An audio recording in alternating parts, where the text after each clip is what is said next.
Hi, I'm Chandler Garcia. As a PICU nurse and global health advocate, I've cared for women and children all over the world, from Costa Rica to Egypt to Kenya and beyond. And no matter where I go or how tough the conditions get, I always wear my FIGS. These scrubs are lightweight, breathable, and super soft, perfect for long shifts in any environment. They've got pockets in all the right places, the fit is flexible, and they're durable through every admission, surgery, and post-op. But it's not just about the scrubs. Another big part of what I love about FIGS is when they say they're committed to supporting healthcare workers all over the world, they mean it. I recently joined them on an impact trip to India where I worked in triage, caring for babies in a mobile clinic. My FIGS aren't just what I wear. They're part of the impact I want to make. Wherever my work takes me, FIGS helps me show up ready to make a difference while looking and feeling my best. Get 15% off your first order at wearfigs.com with code FIGSRX. That's wearfigs.com, code FIGSRX. On today's episode, we're going to look at the psychological foundations of restfulness, why it's different from sleep, why so many people struggle to feel mentally calm at night, and how emotional overload, stress, and modern life interfere with the brain's ability to power down. I'm Jay, and this is Somnilopod.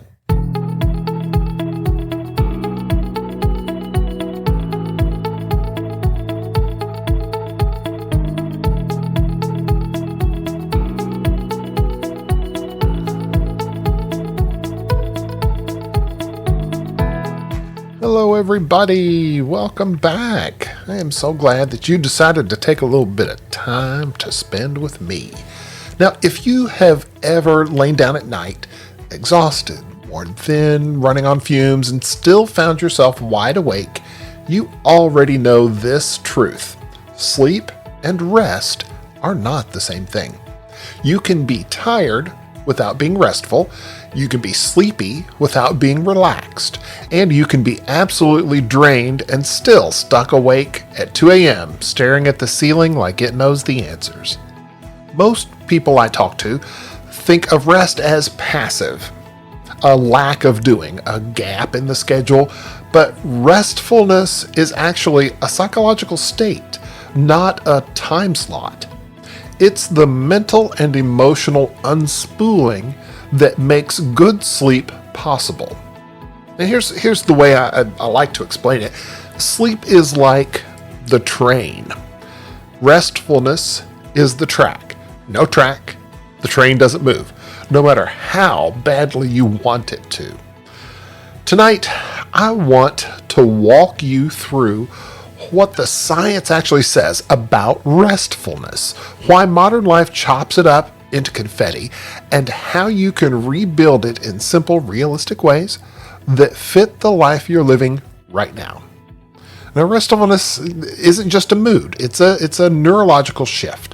When you feel safe, grounded, and calm, your brain settles into the parasympathetic nervous system. That's the rest and digest mode that prepares the body for deep, consolidated sleep.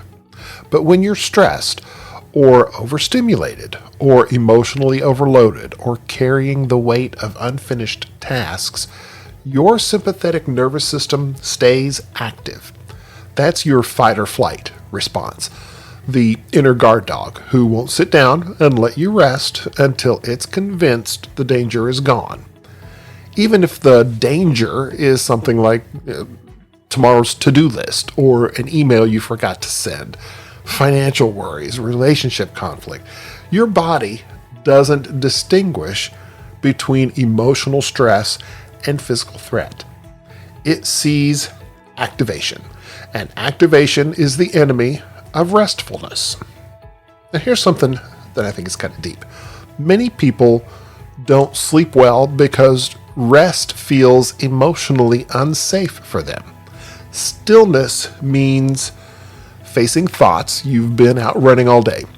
Silence means hearing what your nervous system has been trying to tell you. Slowing down means touching the feelings you've kept in the background. So the brain does what brains do. It protects you. It keeps you alert. It keeps you mentally on. It keeps you from dropping into sleep because dropping in requires dropping your defenses. This is why scrolling at night feels oddly soothing, not because it's good for you, but because it fills the silence that sometimes feels overwhelming. To build restfulness, you don't really need techniques. You need safety, not external safety, internal safety. And you can create that piece by piece. Your restfulness has a mental rhythm to it. Your thoughts gradually go from fast to moderate to slow to fragmented and then to sleep. But if you jump from 70 miles an hour straight into bed, your brain can't downshift quickly enough. And that's why people feel wired but tired. Racing thoughts show up at bedtime. I know that's happened to me a blue million times. You remember something urgent the moment you lay down, and your brain starts an episode of what if late at night. Your mind needs a cool down, not unlike your body after exercise. A smooth fade, not an abrupt stop. The good news is that you can train your mind into the psychology of restfulness with small, consistent habits. Now, how do we do that? You don't need rituals that look good on Instagram. You need practices that talk your nervous system down from the ledge.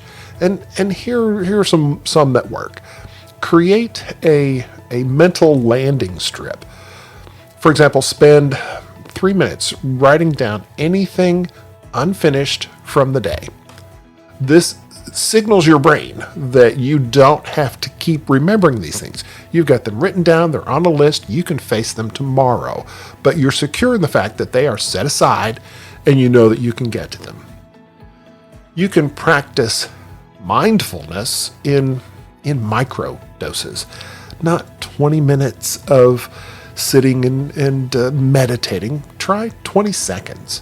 It's not deep meditation, but just notice what's around you.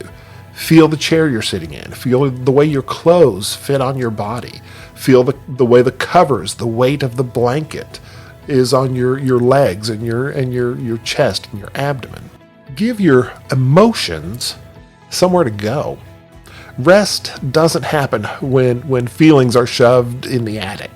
A simple name it to tame it moment works wonders. Focus on, the things that you're feeling, and again, set those aside. Recognize them, put them where you need to deal with them later, and that way you can say, okay, this is my fear, or this is what I'm worried about. I can deal with this tomorrow when it's more appropriate. And you can also use what is called sensory grounding to interrupt the spiraling thoughts. Notice your breathing. Slow your breathing. Feel or notice the light around you and feel the textures of the things that you're brushing up against. Do you smell anything? Do you hear anything? Notice the environment around you, and know that it feels safe and that you are present in that environment. And that will help to sort of de-spiral some of those thoughts. And you really do need to protect that quiet time. A few minutes of intentional stillness teaches the brain that rest doesn't equal danger, that you can set aside that time in preparation for getting a good night's sleep, but it leads to that restful state. And seriously, avoid the productivity trap. So many things to do. Let me get this one more thing done before bed. Put it aside. Set aside that time, like I mentioned, as quiet time. Stop early. And then that way you can face things refreshed once you've had a good night's sleep and you're feeling a little more even keel and ready to go and do what you need to do. Now we live in the world that mistakes exhaustion for achievement. People brag about being busy. We treat running on empty like a personality trait. And I'm sure that you have said it a time or two. I know I have. I'll sleep when I'm dead. We tell ourselves we'll rest when there's time, but the time never really comes. The psychology of restfulness is the antidote to all of that. It's the quiet turning off of the dial, the softening, the choosing to put the world down long enough for your brain to reset. And it's not about perfection. It's more about permission, letting yourself do this.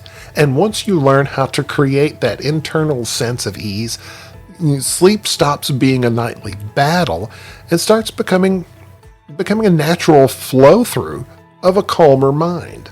I hope this has been interesting for you. I do love talking about stuff like this. These are a lot of habits that I take to heart and practice myself. Over the years, I've found that that time before sleep, I just really need to set it aside. It is sort of a sacred space for me. And I hope that you try some of this stuff as well. If you have tried some other methods at night that you feel help sort of deprogram or help yourself merge into that restfulness lane, please let me know. You can touch base with me at j@somnilopod.com. You can also reach me on the socials on Facebook and on Instagram.